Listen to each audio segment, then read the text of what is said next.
Dessert পর্ব 5।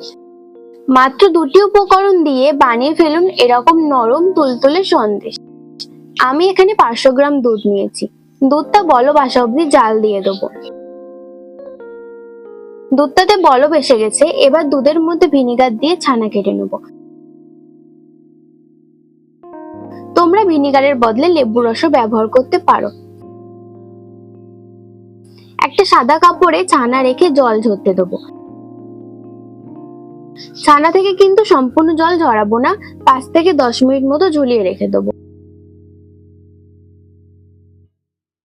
Mixer গ্রাইন্ডারে দিয়ে দেবো ছানাটা হাত দিয়ে এরকম ভাবে টুকরো টুকরো করে নেব।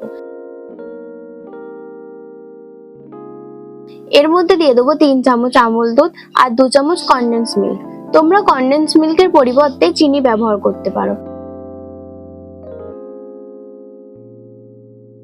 সব উপকরণ একবার ব্লেন্ড করার পর 2 চামচ জল দিয়ে আবার ব্লেন্ড করে নেব।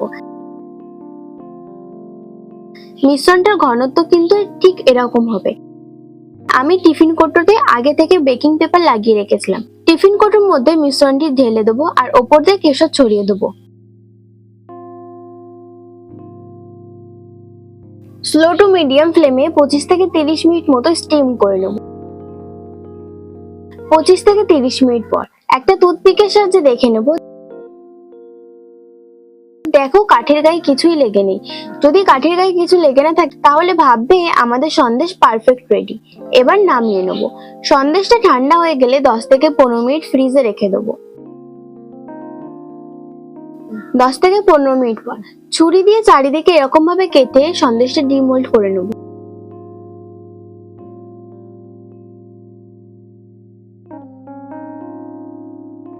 তোমরা দেখতেই পাচ্ছ সন্দেশটা কতটা সফট ও লোভনীয় দেখতে হয়েছে।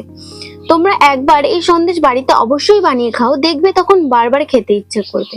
আমার প্রিয় বন্ধুরা, সন্দেশের এই রেসিপিটি কেমন লেগেছে সেটা অবশ্যই কমেন্ট করে জানাবে। ভিডিওটি ভালো লেগে থাকলে আমার চ্যানেলটি সাবস্ক্রাইব করে ভিডিওটি লাইক করে দেবে।